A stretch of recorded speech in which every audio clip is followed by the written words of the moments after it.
Hello everyone, and welcome back to our Mental Health Monday series. Today we are going to be talking about bipolar disorder, borderline personality disorder, and all those other mood and personality disorders that can be really hard and challenging to navigate. So according to the DSM-5, borderline personality disorder is a pervasive pattern of instability or interpersonal relationships, self-image, and affects, and marked impulsivity beginning in early adulthood and present in a variety of contexts. How is that different from bipolar? DSM says bipolar 1 disorder is necessary to meet criteria for a manic episode. The manic episode may have been preceded by and may be followed by hypomanic or major depressive episodes. So what's considered manic? A distinct period of abnormally and persistently elevated, expansive, or irritable mood and abnormally and persistently increased activity or energy lasting at least 1 week and present most of the day or nearly every day. During the period of mood disturbance and increased energy or activity, 3 or more of the following symptoms are present to a significant degree and are noticeable.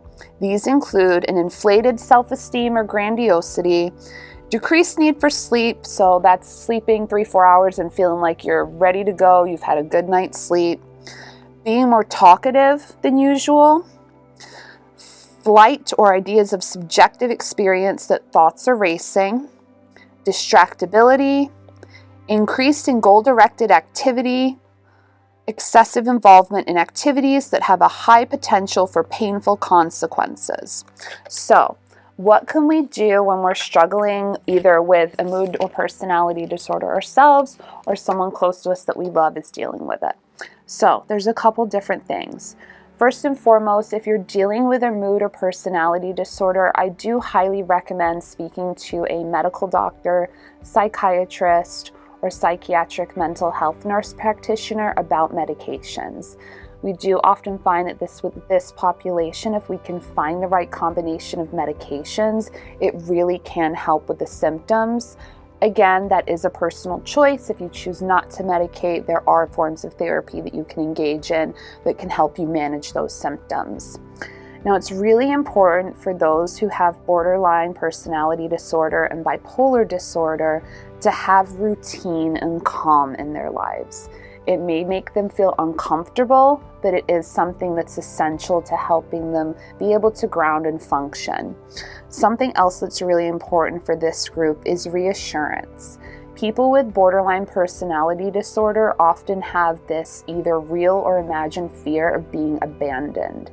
And it can cause them to really internally start to panic. And as a result, you can see behaviors in them that really do seem out of character for the individual. And sometimes people will describe it as over the top or irrational. Again, people with BPD have real or imagined fears of abandonment that cause them to behave this way. And so the best thing we can do for them in these moments is to just reassure them that we're okay and that we are safe, and then reassure them that they are okay and they are safe. It's important for you to make the connection between you being safe and them being safe and remaining present for them. Now, how do you do this if someone with borderline personality disorder is in the middle of having their symptoms and they're highly escalated and you don't feel safe? I highly recommend moving away from them, is creating as much distance as you can, but again, reassuring them that they are safe and that everything's going to be okay. Remove yourself from the situation as much as you can, and again, the more space the better, so that the individual has a moment to really work through everything that they're feeling and attempt to bring themselves down. Now, if we're dealing with someone in our lives that has one of these disorders, I highly, highly recommend the book Stop Walking on Eggshells by Randy Krieger. You can purchase this on Amazon, and it's a workbook on how to adjust and adapt and live with people with different mood disorders. Because as we know, if you've had the experience of having someone like this in your life, The behaviors can be ever changing, they can be irrational, they can feel like they come out of nowhere, and it can be really, really frustrating. And so the best way to reduce that frustration is by self-education. If you can start to make sense of what's happening and what you're seeing, it's more likely to reduce your frustration with the situation.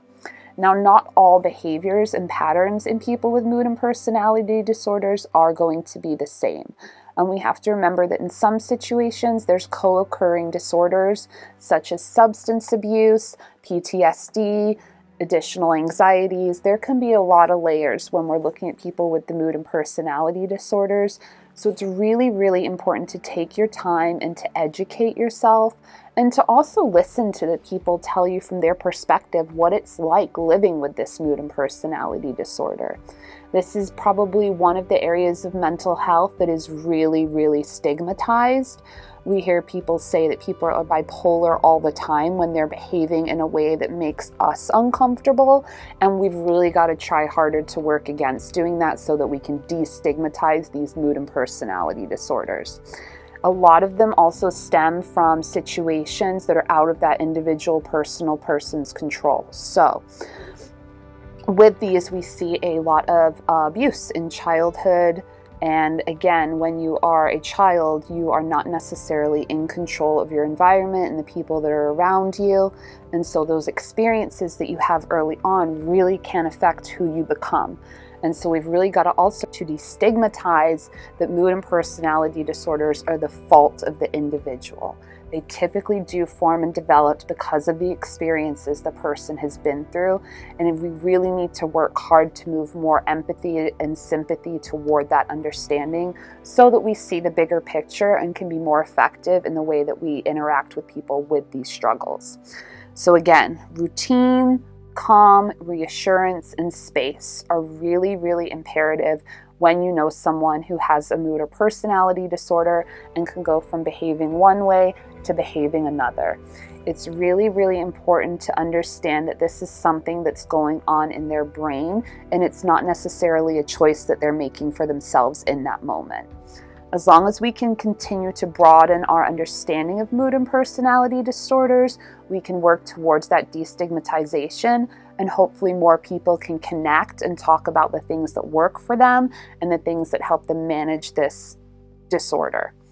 That's all I have for today. Again, I really appreciate you guys tuning into these. I hope everyone has a fantastic day, and don't forget that mental health matters.